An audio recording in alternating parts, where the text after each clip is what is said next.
So many of you have met me or I've been introduced before, but my name is Nicole Tartaglia, and I am a developmental behavioral pediatrician in Denver, and I've been working with kids and young adults with different X and Y chromosome variations for about 5 years, doing treatments and research. We're going to talk, this talk is about medications for behavioral and emotional challenges in kids and adults with X and Y chromosome variations.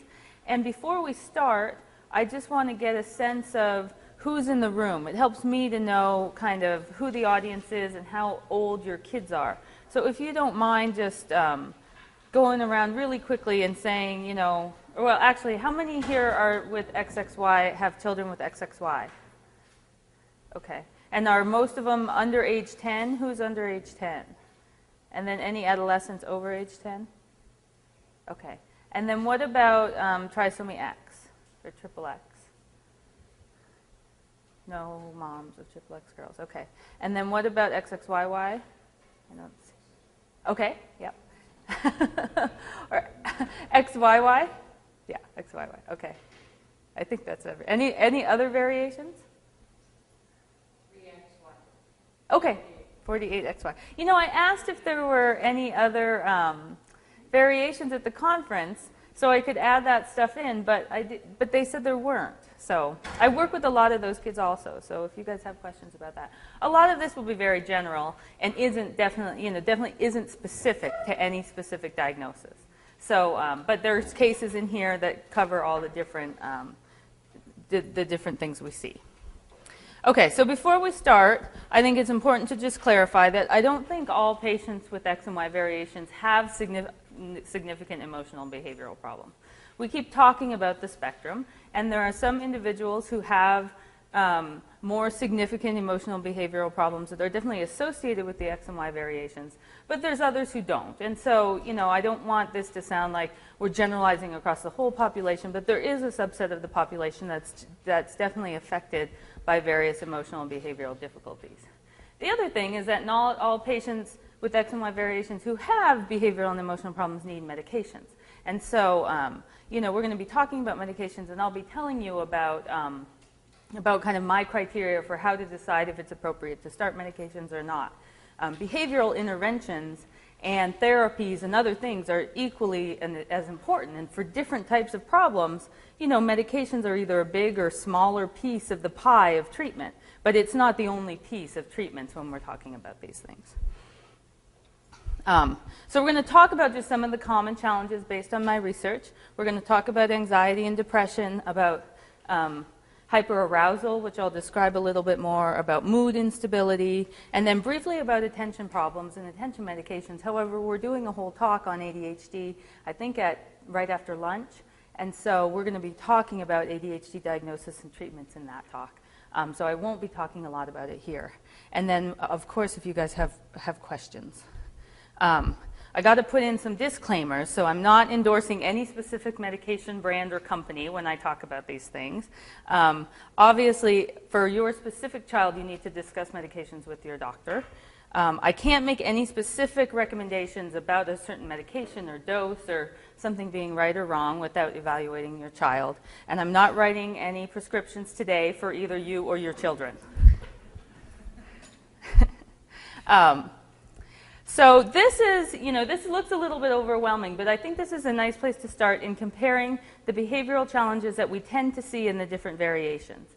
And so this is some from our research, and it includes behavioral profiles that we gave parents behavioral questionnaires to fill out, and then they are standardized questionnaires where their behaviors are rated in many different categories in comparison to kids their age, and what we expect to see in terms of behavior in comparison to kids their age. And so what you can see here are the main 4 areas that we assessed. And so when we just look at, let's start with XXYY since they're first, what we see here is if the average scores on these is 50. So an average score is 50. Anything between 40 and 60 is considered in the normal range. And then things above 60 are considered more clinically significant or, you know, more at-risk areas, and then below 40. And these are the averages across a group of kids. So even though the score here might be 65, some of the kids were down here and some were higher. So this is the average score in a group. So what we tended to see in XXY, or XXYY, the first column, was that scores were elevated above 60 in general in the whole group in symptoms of anxiety, in symptoms of hyperactivity, a lot of symptoms of inattention and attentional difficulties. Aggression, while a lot of the X and Y variations get a lot of kind of bad press for having problems with aggression, they weren't elevated in the areas of physical aggression. And so that was really actually kind of nice to see. Atypicality, which is the next column, is kind of a symptom of atypical behaviors that are often autistic types of features and social differences.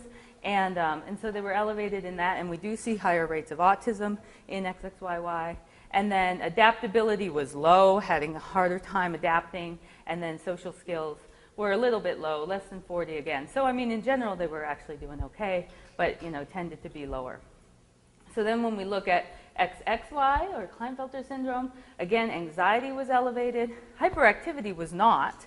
These guys don't tend to be the hyperactive or kind of externalizing impulsive kids. They did have some struggles with attention that were right up there, but not everybody. Aggression, again, was in the normal range. Atypicality was in the normal range. But adaptability and social skills were still in the lower areas. And then in XYY, we saw, not as many symptoms of anxiety, more difficulties with hyperactivity and inattention, no problems with aggression again. Atypicality was a little elevated, and then adaptability and social skills for all of them. And then in trisomy X, the striking one was that anxiety symptoms were the most significant. And then hyperactivity again was low. Attention problems were there in everybody. And then aggression was really low in trisomy X, and this we were actually a little concerned about because maybe they're not assertive enough. Maybe, they tend to be a little less aggressive than they should be. And then again, adaptability and social skills. So this gives, and this is pretty characteristic of in my practice when parents come in for emotional or behavioral difficulties, what types of difficulties they're seeing in the different disorders. So, when should medications be considered? Well, these are my criteria, and basically they're the same criteria as a lot of other, physicians and people use in terms of making recommendations. But when the behavioral and emotional problem is significantly impacting home life and home relationships. So, I mean, if every day at home is, a complete disaster, you're seeing symptoms on a daily basis or multiple times per week where, there's lots of fighting and chaos and parents feeling like they're walking on eggshells or just waiting for the next tantrum, that child is obviously not happy being so dysregulated if they're having that many difficulties with some of these behavioral and emotional difficulties. If it's impacting relationships with siblings, the behavior, whatever it is, attention problems, impulsivity, anxiety, is not leading to positive relationships with siblings. If you are, you always love your kids, but I get a lot of parents who come in and say, I'm just having a hard time liking him these days, or, I don't like him anymore. That's impacting your relationship, those behaviors are, and that's hard. School attendance and school performance. So, if the attention problems, if the anxiety, the meltdowns are leading to problems at school, you don't want them being pulled out of class multiple times because of behavior issues, because then they're, missing what's happening in class. If their attention problems are such that they're not being able to focus and show their full potential. If it's impacting their relationships with teachers because, they need so much help. If it's impacting their social development, and this is where a lot of parents say, well, I only really think medications are important if it's impacting them at school. But, social development is a huge part of our, self-esteem and total development. And so if it's impacting friendships, and they're not making friends because they're either too anxious or too withdrawn, they're explosive with their friends, they have, anxiety or irritability with their friends, impulsivity with their friends, and that's impacting their social relationships, and that's important. If you see kids, starting to avoid them because of other behaviors that they're showing. And then, when the child himself or herself is expressing distress, is it that, they'll say, I don't understand, there's all these firecrackers going in my brain. Or, I don't know why I always cry so much. I don't, it makes me feel sad. Or they'll tell you that they're distressed and they can't regulate their own behavior. And then that's a signal to you that, okay, this is something that's significant enough. They're expressing distress. A lot of these kids have a hard enough time as it is, expressing themselves in terms of feelings and emotions. And so, if they're telling you things like that, that's something that you should really pick up on. These are a lot of concerns I hear about medications. My child will become dependent on them or addicted to them. I want to let you know that none of the medications I'm actually talking about today are physiologically addicting. So they're not ones that, people are, even adults are necessarily abusing. Now, the stimulant medications, which are the ADHD medications, can be abused, but you don't become physically dependent on them. And so, and in reality, kids don't become dependent on medication. You guys have, access and control of all the medications. So you're not creating little drug addicts, which is what a lot of parents are concerned about. I don't want my child to be drugged. Well, my response to that is that, your child should never seem drugged to you. I mean, if they seem drugged or sedated or woozy or different in terms of their personality in a negative way, then that's not the right medication and it's not working the way it should. These are supposed to help them. They're not supposed to, even ADHD medications for hyperactivity, we don't treat them in a way that, we're, sedating them so they're not hyperactive. We're helping their brain so that they can control impulsivity and control hyperactivity. So, I don't even like the term drug when we talk about medications. It seems to be when we talk about psychotropic medications, people always talk about, well, I don't want to put them on drugs. But you don't use that term when you go and ask for antibiotics. You don't say, doctor, I need some drugs for his cold. Most people will ask for antibiotics or medication. So our society uses that term drug for psychotropic medications, and drugs, in our society are addictive, negative things. And so, I don't even really like that terminology for medications. You don't want to change his personality, of course, neither do we. Will medications change the way his brain develops? If he takes medications, will he never be able to learn, without them? And that's not necessarily true. I mean, there is not research that supports that, even though some people will say, well, don't the brain studies show that, some kids with medications, who take medications, have differences in their brains than the kids who don't? And those are based on, they're not good studies. And also, how do we know that those changes aren't more positive?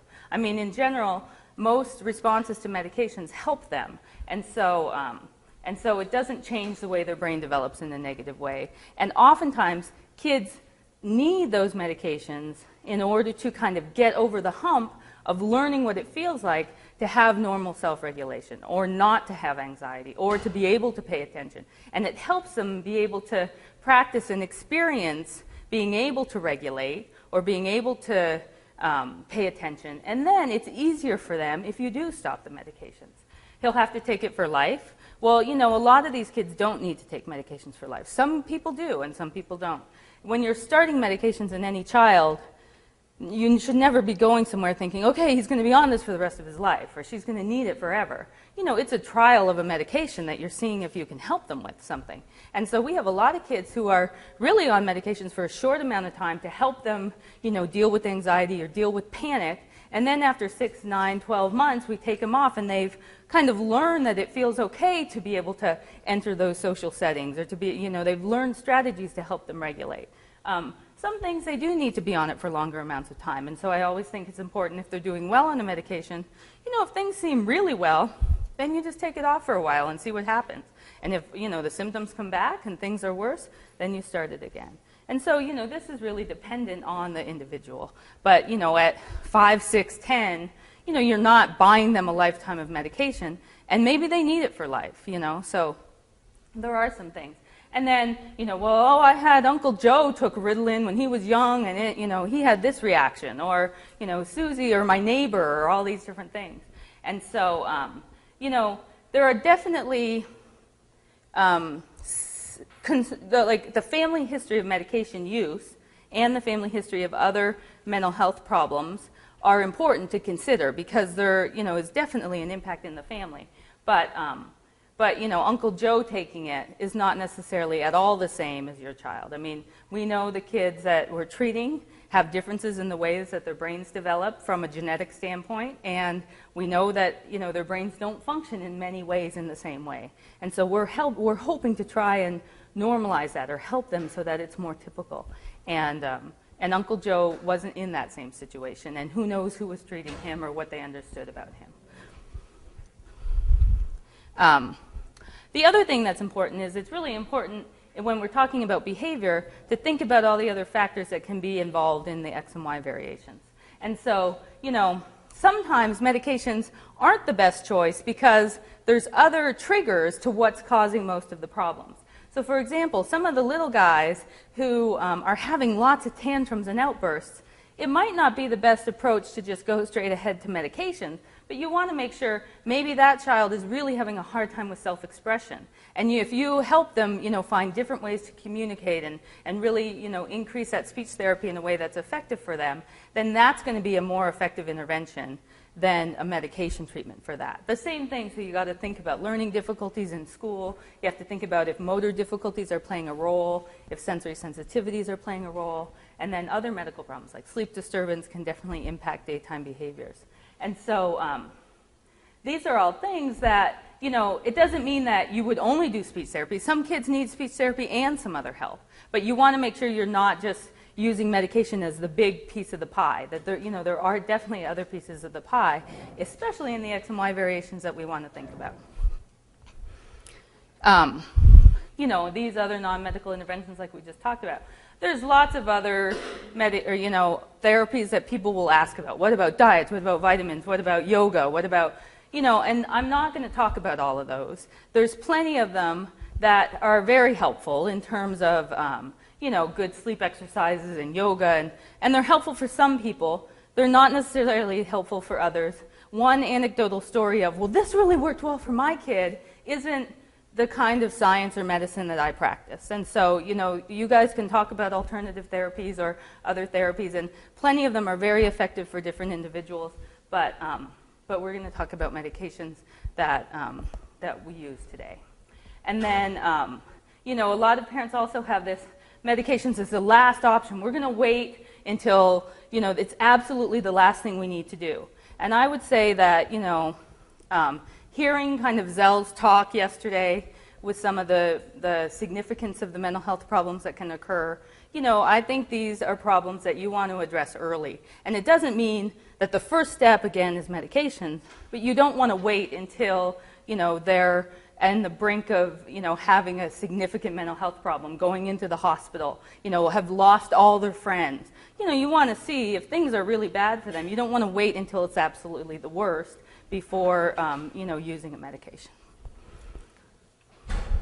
Okay, so here's the other way that I picture the kids with the X and Y variations.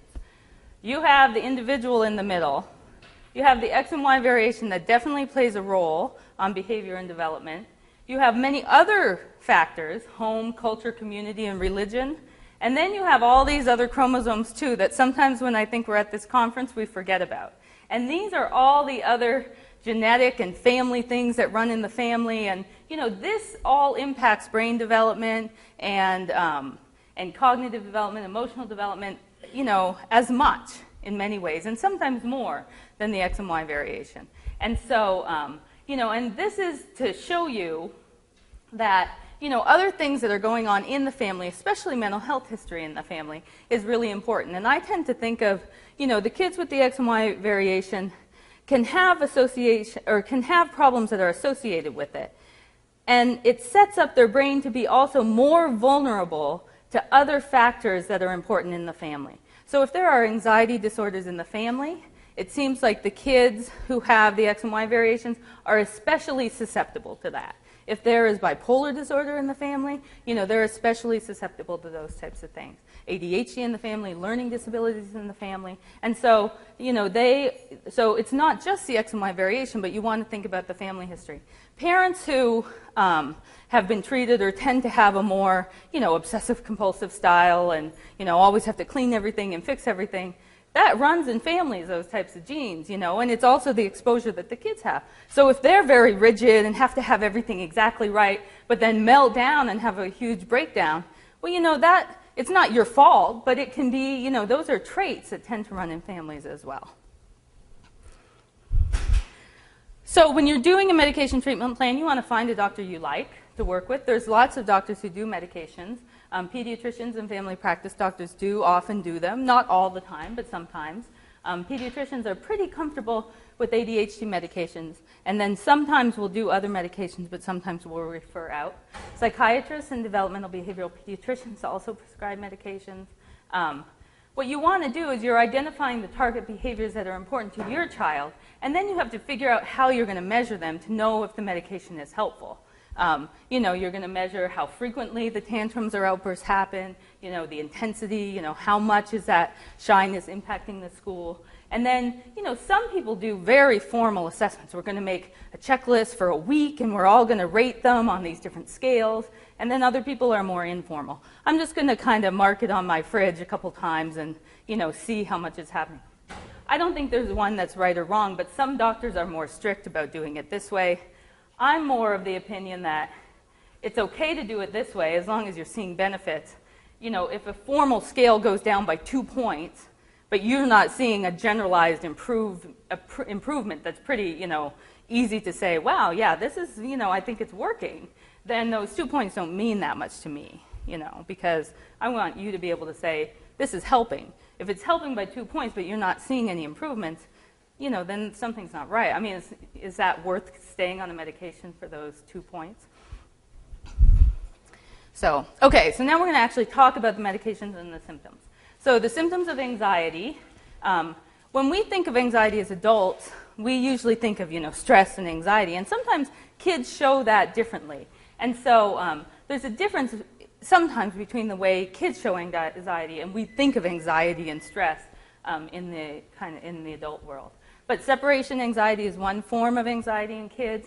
This is, you know, panic or tantrums when they're separating from their parents, being overly clingy, refusing to go to school, or showing a lot of problems with that separation at the time of school. Extreme worries about sleeping away from home, or, you know, having to go somewhere else away from their parents, using a lot of excuses not to go to school, or, you know, or say, well, I can't do this because something hurts, when you know it's because they're going to have to separate from you. Trouble sleeping or nightmares, especially trouble sleeping without, you know, trouble falling asleep without their parents in the room, those types of things. Social anxiety, extreme shyness or social withdrawal from other kids and from other adults. Fears of embarrassment or making mistakes. You know, I don't want to do that because, you know, I'm not going to have it be just right. Worries or concerns about school performance, peers or friends, low self-esteem. What we often see here is that, you know, sometimes in situations where they're more comfortable, like at home, you're going to see them be, you know, talkative and a lot more active and all those things, but then in a school setting, they're more withdrawn, and they're not, you know, demonstrating that, and they're more shy. Obsessive compulsive symptoms are, you know, repetitive thoughts or actions and obsessions, you know, really strict rituals. This has to be this way, this has to be this way. If you don't do it that way, you know, then it's a meltdown, or it's you got to start over. Needing to have that routine, otherwise it's going to be really tough for them. You know, and other symptoms, worrying about things before they happen, asking questions over and over. When are we going? When are we going? Are we going the right way? Are we going the right way? Seeking a lot of reassurance about things. Frequent stomach aches, you know, other physical complaints that they know kind of get them out of things. Difficulty falling asleep without a parent in the room. Nail biting, picking, scratching, those kind of repetitive behaviors. Tics that show anxiety.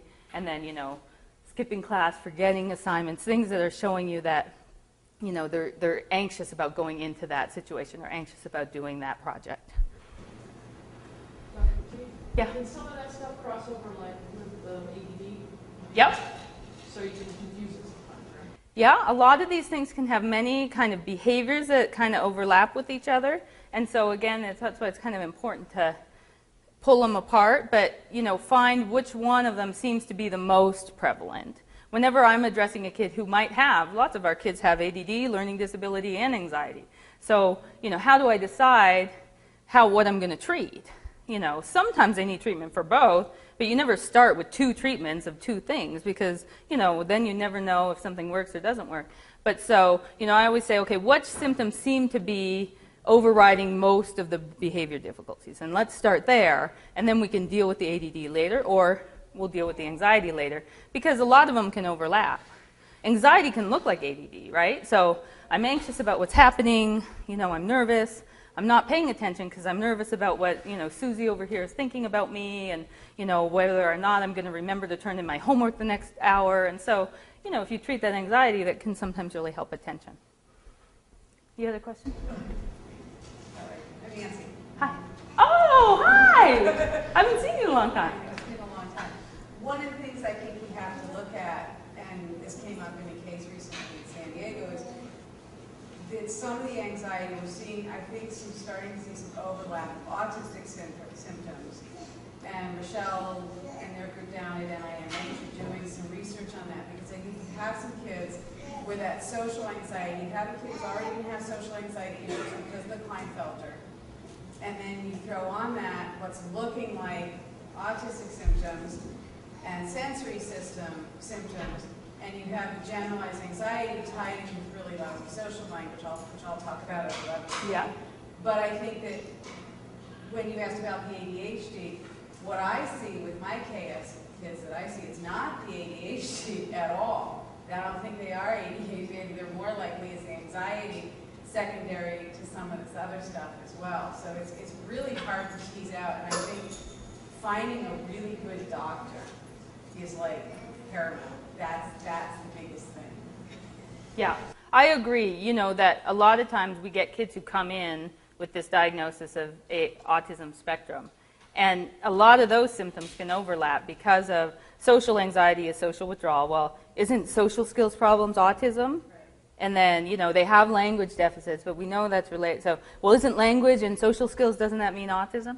And so, it's important to be able to really do good evaluations to see, there are a few kids. XYY, XXYY, we have, nice studies that we've done full autism assessments and feel like there is autism and autism spectrum disorders in those kids. It's a little more controversial and less frequent in XXY and in the trisomy X girls, but there's definitely some kids who have been, diagnosed on the spectrum. So. Okay, adults, there's like 12 different types of anxiety disorders in adults, and do we have any parents of adults in this room? Or adults who are here for their own? Okay, so, yeah, in the back. Okay, and so a lot of the symptoms that we just talked about, can fit in different categories in these categories of anxiety as well, and typically what we would see most commonly in the adults that I treat are things like generalized anxiety disorder and obsessive compulsive disorder. And then, there are some panic disorders, panic attacks that we see in some of the kids as well, or like specific phobias against, fears of certain things or certain situations. Needles tend to be the big one when they come to see me. So, and then when we move on to talk about childhood depression, many kids don't have the vocabulary to talk about their feelings and express their feelings, especially, a lot of our kids who have more significant expressive language difficulties. And so they might not tell you they're depressed, but they show you in different ways that they're depressed. And so, in the preschool or young elementary age, this is being easily frustrated or being tearful or irritable, being less energetic or spontaneous than before, saying negative things about himself or herself. Also a lot of anxiety symptoms that we talked about kind of overlap because these can overlap a lot. And then lots of somatic complaints about pain and other things like that. And then you can see, in older elementary school kids or adolescents, academic decline or, a lot more effort into trying to get them interested in the academic pieces, disruptive behaviors, problems with friends, withdrawal from friends, aggressive behavior sometimes, irritability, talk of self-harm and suicide. I put these stars by this because I wanted to emphasize, we get a lot of kids who come into the clinic and parents are worried about them saying things like, I wish I could just kill myself. And they don't know whether to take it seriously or if it's just kid talk. And the one thing, I think is really important to talk to parents about is, when you have a kid who's at risk for some of these difficulties, watch your language and how you use that. Because we use it very commonly in slang like, oh my God, I was just ready to die, or oh my God, this horrible thing happened and I just wish I could kill myself. Well, you know, if you have that in your language, then it's going to be even harder, if that's a normal part of what they hear, to be able to sort out if they are having symptoms and starting to talk like that, whether or not it is just normal kids' language. And then when you hear them say that, if if you know that it is kind of just that normal kid language, redirecting them to say, you can't talk like that. Or we've had a couple parents who, the first time they've done that, they bring them in for the full psychological evaluation, and they get, they kind of freak the kids out by, okay, I better not say that again unless I mean it. Because, it's just something that, it's really important. And like Zell was pointing out yesterday, for those of you who were there, this is something that can be really significant in terms of depression. And you want to be able to not encourage, more confusion about whether or not that type of language is okay when it's not genuine. But then when it is genuine, or if you're not sure it's genuine, going to see a psychologist and having them help you sort out whether it's kid talk or whether it's something more serious is really important. Because, a lot of the social difficulties, the language difficulties, motor difficulties, can then lead to symptoms of depression. Okay, these are symptoms of adult depression. And usually what we see is onset, and that, you see a time of onset or a period of, 3 to 6 months where you're seeing these develop more significantly. But these are, change in sleep, loss of appetite, motivation, self-esteem, concentration, suicidal thoughts, preoccupation of death, feelings of doom, withdrawal, feeling sad or empty, weight loss, sleep differences. Okay, so the studies in kids show that in all kids, anxiety disorders occur in about 10% of kids. And this includes all types, including specific phobias. And then depression can occur in up to 8% of children. This is in typical kids, and we don't have numbers to exactly say in each of the disorders how often they are, but they're higher in the X and Y variations. And then the studies in adults, up to 16% of adults have an active anxiety disorder, and then 19% of adults have depression at some point in their life. So the treatments for anxiety and depression are the SSRI medications, and these are just some of them, with the brand name first and then the generic name next. Again, I'm not going to talk about which ones I think are specifically better than others. There's some I use more than others, but I really make the decision based on the characteristics of the kids. Some are more activating, like Prozac is more activating, so someone who's really withdrawn, you want to activate them a little bit. Some are less activating, like Celexa. So for some people who have a lot of anxiety and they're already a little fidgety and kind of hyper, you don't want to activate them more, so you want to give them one that's a little, less activating. So that's kind of what you're thinking about when you're making decisions. And then there's another one. There's some that are called SNRIs, which are serotonin norepinephrine reuptake inhibitors, which are the different neurotransmitters in the brain. Yeah? Have any of the SSRIs been tested specifically on kids? Yes, there's plenty that are approved in kids. Zoloft is approved in kids, Prozac is approved in kids, Celexa is approved in kids. I don't know that Wellbutrin is. I think Lexapro just got approved for at least 12 and up. So, What about young kids? Prozac, Zoloft, Celexa have all been used in younger kids as well. Yeah.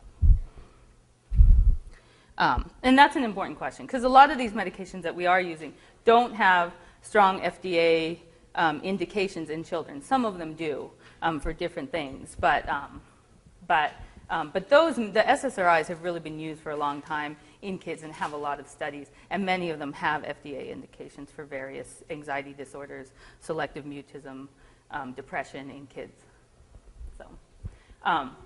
So, we know low serotonin levels are associated with anxiety, depressive, obsessive compulsive behaviors, aggression, suicide, but you can't measure blood levels of serotonin. So people can't say, well, can't I just measure his blood, and if it's low, then I know he needs a medication. And that's not actually something that's possible to do. The blood levels don't correlate with the brain levels, and so there's no clinical test that your doctor can order. There's some research tests people do sometimes, but there's no test that can say, yes, your child's depressed enough that they need medications. These are the structures of the different SSRIs. I put it in there just so I look smart. Yeah. Is there a relationship between serotonin levels and You know, I don't think it's actually directly been studied, but I think it would be an interesting thing to study. Again, it's hard to study because the blood levels don't necessarily correlate with what we see in the brain. But there are definitely men who will say they feel more depressed when they need their shot or when they're due for an injection. And I mean, that I've heard over and over again. Yeah, and Zell said that yesterday. So, so this is how they work. So this is the presynaptic neuron. So these are your little neurotransmitter packets, the vesicles that contain serotonin. And then it shoots the serotonin into the synapse, and this is what's your postsynaptic neuron in your brain. And so the serotonin goes and then sends a signal. And what happens is that when you put Prozac there, and then after it's done sending the signal, it gets what's called reuptake, or it goes back up into there to kind of get recycled into packets again. And then over here what you see is that they're released into the synapse, and then Prozac actually acts to stop that reuptake. So that's why it's called a serotonin-specific reuptake inhibitor. So it's stopping the reuptake. So it leaves the Prozac in there for longer and sends more signals. And that's how they work. There's some other theories and other ways that they probably work as well. But this is the general idea of how the medications work in the brain. These are all the projections of everywhere that serotonin is active in the brain. And so we know it's active in, all through the cortex.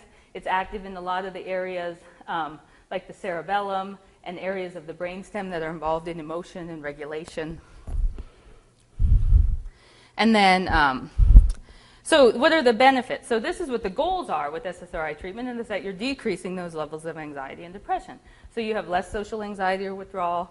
You're looking for less irritability or agitation.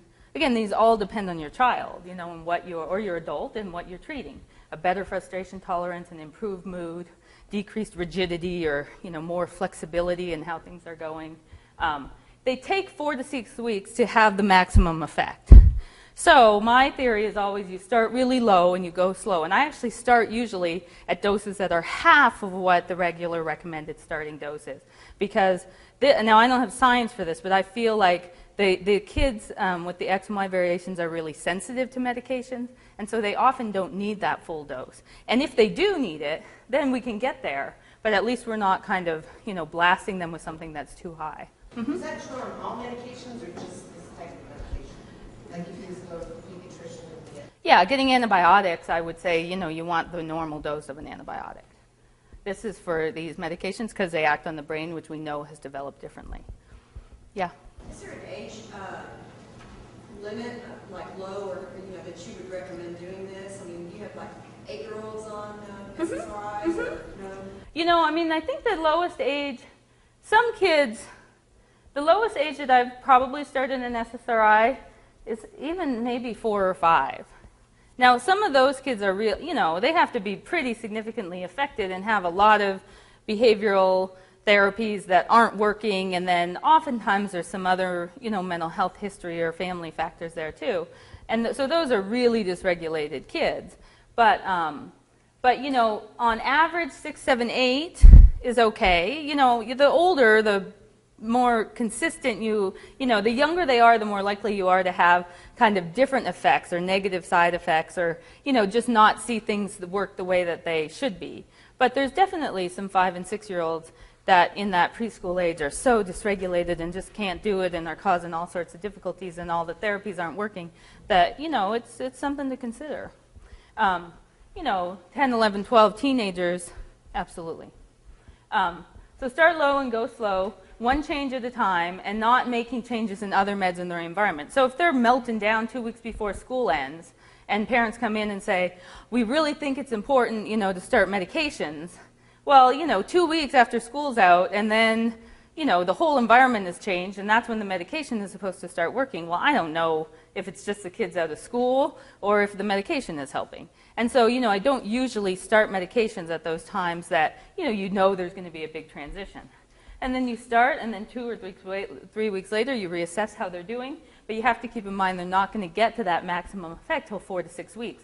So if you're seeing just a little change that's positive but not enough at 2 to 3 weeks, well, you want to wait because it probably will get better. If you go up too high on the dose then, then you're going to end up way higher than you need to be. Some of the side effects of SSRIs are the sleep disturbance, headache, nausea, agitation and irritability, weight gain or weight loss, and then sexual side effects in adults, which is, sometimes some erectile dysfunction or other time, prolonged time to orgasm or other, decreased libido, things like that. This is in adults and not something that parents usually care about too much in at least the younger kids. The agitation and irritability, I have that starred because of any reasons we usually have to stop them. It's mostly that. And that's what we're treating oftentimes, right, is we're treating this agitation and irritability. It's a little different flavor. So parents can say, yeah, it's not working, and he's more agitated from this perspective. You have to be careful about a couple things. You have to be careful if there's a family history of bipolar disorder, because if there are bipolar tendencies in the family, in some kids, the SSRI medications can kind of trigger, or they're more likely to have side effects of agitation, irritability, kind of more manic symptoms, sleep problems. And so, and when I say family history, I don't mean, 3 cousins, my cousin's cousin had bipolar, especially important in that immediate family member. So parents, siblings, and then, second degree, like, well, my grandmother had bipolar, but I don't have problems. Is my child going to have problems? Probably not, but you never know, so you just have to be careful. I still think if SSRI medications are indicated, they're worth a try, and then you can see what happens. But you want to take into account what's happened in the family. There's plenty of people with bipolar who are on SSRI medications. So, yes? Do you find that some SSRIs have fewer side effects? For example, I've heard Lexapro has less side effects than, I forget whatever it was replacing. Yeah. And Budoprion, I think it's not an SSRI, but it has Wellbutrin benefits. Mm-hmm. There's definitely different side effect profiles for different people. So, some of the side effects of, Lexapro is supposed to have fewer side effects than Celexa. It's not always the case, and Lexapro is still a brand name and not a generic. And so, sometimes they advertise that. I don't see it clearly in clinical practice that they do. But, we choose different ones based on their side effects. Wellbutrin has fewer sexual side effects. Sometimes, is more associated with weight loss. So if you have really heavy kids, then it might be something to consider in them. So, you definitely consider the side effects. But you can't, each individual has their own response and own side effects. So the other thing is that when you read about the SSRIs, you get a big warning that says black box label in children, can cause suicidal ideation and suicide, intentions of suicide. And so, this is something I think is not important or as important to think about when you're treating anxiety and when you're treating younger children for symptoms of anxiety, social anxiety, those types of things. But when you are treating some depression or kids who have anxiety with depressive symptoms, it's important to pay attention to and have a baseline of whether or not they've ever had suicidal thoughts or actions in the past, and to especially in the adolescents, and especially if you're treating depression, to know where they are in that standpoint. A lot of those warnings came from kids who were just being started on medications and no one was following them kind of from a psychological perspective. And they saw some some kids who were, reporting more suicidal thoughts. They saw some, increased cutting behaviors or self-injurious behaviors. And, they said, oh, what's going on? Are these caused by the medications? And, some of them were probably kids who were really depressed and were being treated. And then, we're getting, we're showing some of those symptoms of depression. None of the studies ever had any completed suicides or even really, I think any true suicide attempts where they were, some of the self-injurious behaviors and the cutting were not necessarily, a full attempt, but they were considered self-injurious behaviors. So I haven't seen any kids after we've started them on SSRI. Well, that's not true. I've seen one boy, after we started him on SSRI, become more suicidal, where he said, I'm thinking of more suicidal thoughts. He was being treated specifically for depression. He had a therapist he was working with. We caught it right away, and we said, okay, well, we want to, change this medication. And so, depression in adolescents needs to be followed with the psychologist when you're doing the SSRI medications. Anxiety in younger kids, behavioral dysregulation, those types of things, you know, we haven't seen that, and they're not as at risk for those types of problems. If you look at treatments of anxiety and depression, research shows that in medication alone, 50% improve at 3 months. If you do therapy alone, 50% improve at 3 months. If you do medication and therapy, there's 80% improvement in the kids at 3 months of age. So it just shows you, you know, it's a combination of the two things together that really is the best outcomes, is putting together the medications with the therapy. Okay, so here's a couple case examples. So an 8-year-old boy with XYY, he had speech delays and mild learning problems. He had lots of crying and meltdowns at school, more at home than at school. The parents described always feeling like they were kind of walking on eggshells at home, and the kids started avoiding him at school because of the crying and the meltdowns. He had lots of somatic complaints, his stomach hurt, his head hurt, his feet hurt, and you know, some of the meltdowns were triggered by sensory sensitivities. They were more in noisy environments or highly stimulating environments. So our plan was, you know, an evaluation to understand if he was receiving the appropriate therapies for speech and learning, because a lot of times, you know, expressive language problems, learning problems can lead to more frustration and more behavioral difficulties. He's got some OT to address the sensory sensitivities, and OTs are great at helping teach self-regulation strategies. My engine is running a little warm, my engine is running hot. Them starting to learn to identify what their behaviors and emotions are so that they can then learn some strategies to regulate them at different times. And then 6 months later, after doing these things, you know, there were some improvements, but he was still having a lot of significant symptoms.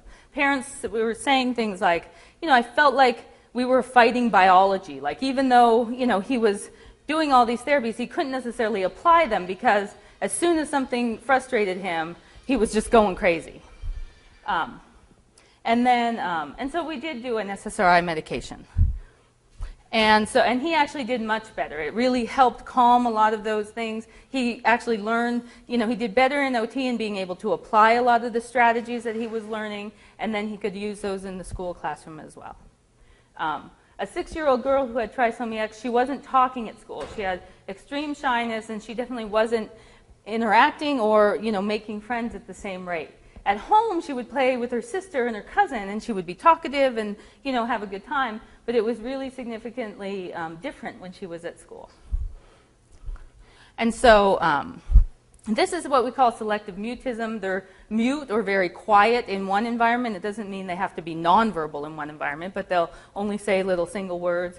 And then in another environment, they, you know, use all this language and they talk to you a whole bunch. And so the treatment for that was therapy with a psychologist who was specialized in anxiety treatments and can help them with strategies to help with the selective mutism. Sometimes they'll do things like talking on the phone from another room to help them talk to other people, and then, you know, lots of role playing and things like that to get them practicing talking, but in a way that's not threatening to them.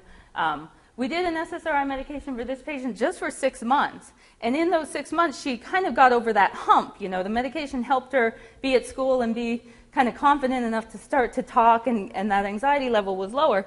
And then after that, she knew what it felt like, and she didn't need it anymore, and then she was okay. And so sometimes you can do shorter-term treatments for things that help them get over that hump so they feel better. And then, and so that was good. Okay, so hyperarousal is another group of kind of behavioral difficulties that can be treated with medication. What this is kind of an increased arousal of the nervous system. And so what some kids will say, you know, I'm running hot, or where you see them kind of, oh my God, I know it's going to be a bad day, because you can just see it in the way that their face looks. And so this is, you know, kind of the OT arousal theories, but, you know, we definitely see it a lot in kids, is that, you know, you and I are kind of, well, not all of us, but maybe now I'm right here, but here's your threshold, right, of where you can be kind of aroused to and go over the edge. And, you know, normally you're running down here. Some days you're a little more revved up. You know, different things that happen through the day push you up. And then, you know, eventually something can push you enough that you go over the edge and explode or have a meltdown or need to leave or something like that. And so in kids who have hyperarousal, it's like they're right there at the threshold almost all the time. And again, parents will sometimes say, I feel like we're on eggshells, like it's just about ready to explode, or we're always kind of doing things to help calm him down or help his environment. And so we see a lot of sensory sensitivities in these kids. These are the kids that are really bothered by the sounds or the chaos or, the overstimulating places. They can have a short frustration tolerance, lots of irritability, hyperactivity in some because they're kind of aroused. And it's, we feel that their nervous system is a little more elevated. That sympathetic fight or flight nervous system is kind of up there a lot more and not down at this level. And so the medications for this are clonidine, which is also called Catapres, or guanfacine, which is called 10X. And these are also used often as second-line treatments for ADD and ADHD. And they can also be helpful sometimes for sleep problems because their goal is to kind of decrease that sympathetic nervous system activity. They work on the adrenergic nervous system, which is the sympathetic nervous system, and they actually agonists, so they stimulate it so it can be inhibited. And they calm down that sympathetic nervous system response, so that fight or flight response. The target behaviors are really to see less sensory sensitivities, decreased reactivity in certain situations, improved activity levels and attention span. And then the side effects are sedation. If they are sedated at the beginning, it sometimes improves, or usually improves, but not always. I would say if we need to stop medications in this group, it's usually because, wow, they were too tired, or they were feeling drugged, and we don't, that's not, again, what we want them to look like.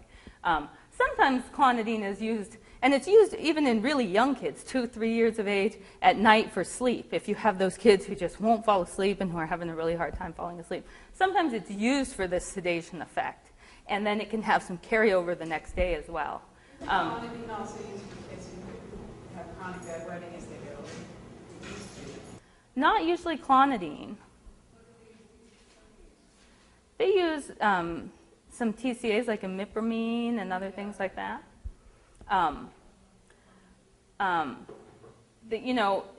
These can also lower blood pressure because they're working on that sympathetic nervous system. So, we monitor their blood pressure and just make sure. People will say to watch for dizziness or fainting or other things, but I've never actually seen that be a side effect in anyone.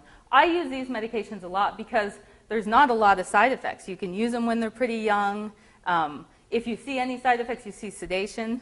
There's not a lot of side effects that you see. They don't always help, so it's one of those ones where, wow, if they work, it's great because there's not a lot of side effects and, it's really good, but they don't always tend to work as much, But this is oftentimes a very good place to start because, they're mild and we don't worry as much about side effects in these ones.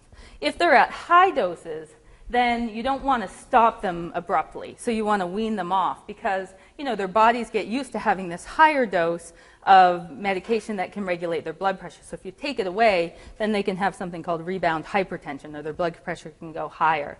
At low doses, which is really what we usually have kids on, it's not a big deal if you miss a dose or something else. But if you get up to higher doses, then you want to make sure that you're not just stopping it abruptly. Okay, so this is a 6-year-old with XXYY. He had meltdowns in highly stimulating environments. He gets all worked up really frequently, difficulty calming down to fall asleep at night. He has a high activity level. He's always kind of on the go, short attention span, and he's pushing and hitting when upset with his peers.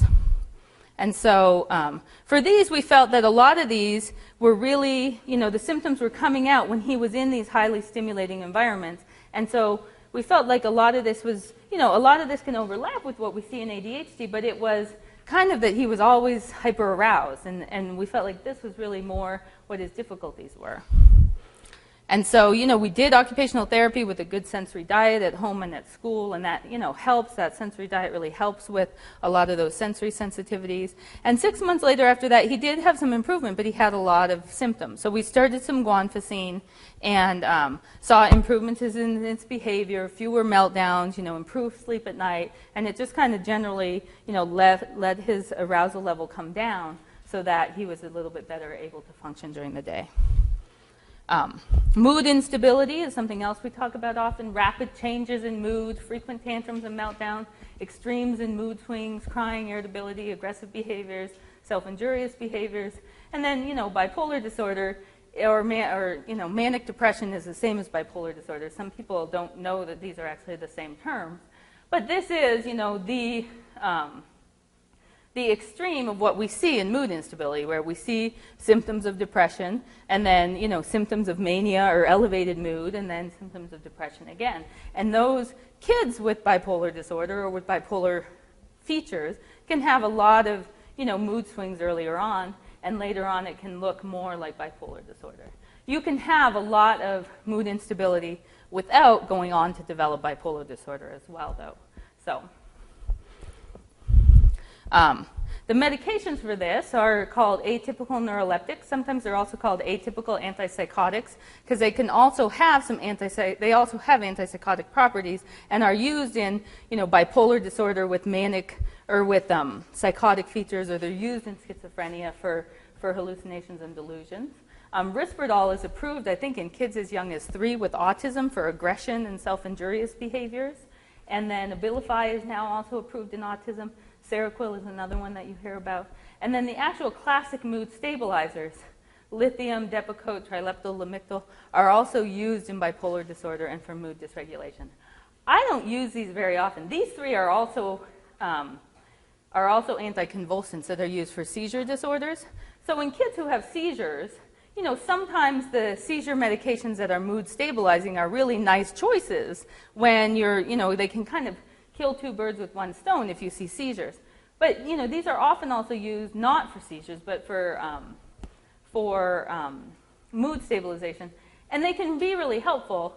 And none of these are ever your first-line treatment. So you've usually tried either the alpha agonists, the SSRIs, or the atypical antipsychotics first. Now, sometimes you can say, I think we just really need to start with the Abilify because this patient clearly is, having what looks like bipolar disorder.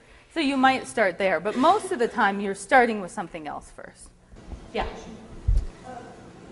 My son takes Risperdal, so I kind of checked into that a little bit. But part of what I read was that although it can be very effective, you don't want to take it long term because of the side effects get severe. So how many of the medications actually have that where you can't take it long term? For a long How do you know what long term is? Yeah. Unfortunately, we don't know what long term is. And we don't have studies for long enough amount of time to know what long term. Okay, so now we treat them for this long, and this is the cutoff point. So, so the long term side effects in the atypical neuroleptics are weight gain, metabolic side effects, so you have to watch their lipids and cholesterol and blood sugar elevations. Motor side effects, which are some of the concerns, are things like motor stiffness, kind of atypical motor movements in the mouth, muscle cramping, those types of things. And then, and you really recommend blood monitoring every 6 to 12 months, especially for these types of things. The atypical antipsychotics, they're called atypical because they are a result of, or they're the next generation after the typical antipsychotics. And the typical antipsychotics were things like Haldol that, had a lot of these, what we call motor side effects or extrapyramidal side effects. That one of the, the one people are most scared of is something called tardive dyskinesia, which is kind of atypical motor movements in the mouth that are irreversible and don't go away. And, you see this sometimes in people, homeless people that you see walking around on the streets who have been on high doses of antipsychotics for a long time. You can see that. The atypicals don't have the same rate of those, and are actually really rare to have those. But we don't know with long-term use, what the risks are for those. So what I usually say is, if this is something that's really needed for right now, I think it's important to start them at the lowest dose you can. What we do know is that the higher the doses for the longer the amount of time, the higher your risk of having poor side effects. So if you're on a really low dose, and there's plenty of kids I know who have been on them for 5 years, 10 years, and haven't had problems. But the question is, if you're starting them in autism at 3, where, it's indicated at 3 and 4 years of age, and then you're going till they're 50, is that long-term, or is 13 long-term, or... so, I think you just want to be working with the doctor who's really watching for the side effects and monitoring them, that you're monitoring them, that they're doing, the side effects we see more often are these, are the weight gain, which is definitely concerning especially after you see all the endocrine talks that were presented here about, diabetes and metabolic syndrome and other things in the X and Y variation. Mm-hmm. Is there an alternative to that? Our son is violently allergic, or has terrible reactions to those, and he instantly has the autism with every kind of 3 or 4 different ones, and they've all restricted his moves whenever he had to be hospitalized. Is there an alternative? Is there an alternate to the atypicals? Yes. Well, they're the other ones then. They're these ones. Lithium, Depakote, trileptal, lamictal. Yeah. Yeah. Depakote, this is, of any of them, I use this one the most. It can also lead to weight gain, but it's been used a lot in kids. We use it a lot in young kids for seizures. So we know what to follow in that, and it can be really nice in terms of mood stabilization. So that would be the one. These are newer. They're supposed to have less weight gain as a side effect, but I've just seen more erratic behaviors. But, they work in some people really well. By the time they have, I'm very comfortable doing 1 medication, 2 medications, 3 medications. But, if you're getting into lots of different medication trials and other things, I usually try to work also with the psychiatrist who has a lot of experience in the higher doses of medications and more complex medication use with some of the other there's a long list that I'm not even talking about that I just don't use in kids, and I kind of, if the psychiatrists are going to use them, then I let them do that piece. And so here, let me just go through one case study of a 11-year-old male with XXY, frequent tantrums and crying, anxiety symptoms, destructive behaviors when he was upset 2 to 3 times a week, throwing things, slamming doors, punching holes in walls. It was definitely impacting his social relationships. There was a family history of bipolar disorder. And so, he had had a trial of an SSRI in the past that led to more agitation and more irritability. And so we didn't feel like it was a good, even we tried it and it didn't work for him. So we initiated a behavioral therapy plan with the psychologist, as we recommend with everything. And then we did a low dose of aripiprazole, which is Abilify, and it really helped improve his mood, behavior, and regulation. It helped with anxiety symptoms.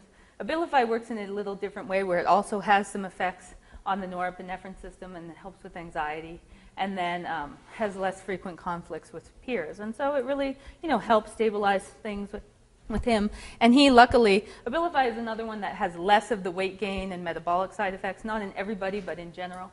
And so it really helped him a lot.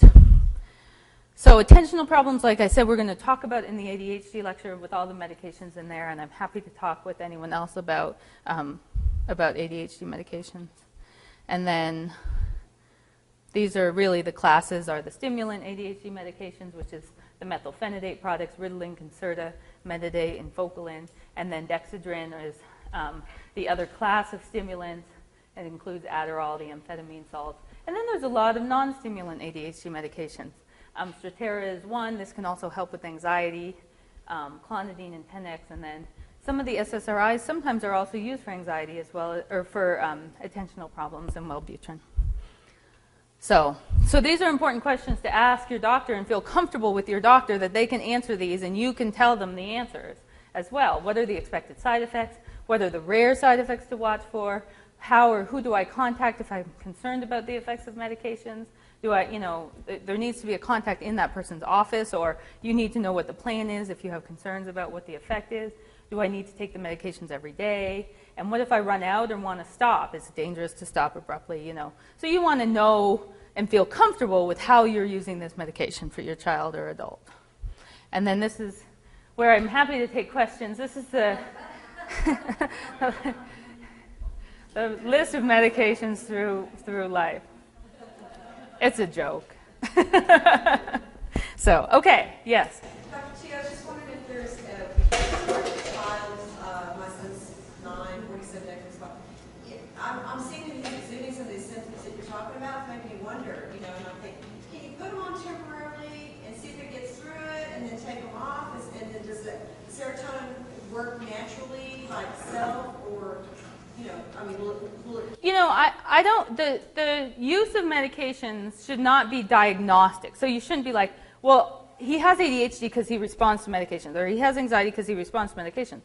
But you can definitely do a trial of medications if you're seeing a lot of symptoms. So, wow, I see a lot of symptoms of anxiety or irritability or other things. And it really seems like we're doing a lot of other things to help support that, and they're not really helping. And so how can I, and the trial of doing it, and usually what I recommend is, you want to do, the ADHD medications are short. So if it's attention problems, it's, you can usually tell in a couple weeks to a month if that's going to be helpful. The other medications, you want to usually, give it a 2 to 3 month trial. If you're going to start medications, I always tell parents, be prepared for, 6 months or so to get onto the one that's best for your child and the dose that's best for your child. Because sometimes changes need to be made. Sometimes they have side effects, So don't be surprised if you need to change medications 3 or 4 times along the way or change dosages. Because sometimes you need to try different ones to find what the right fit is.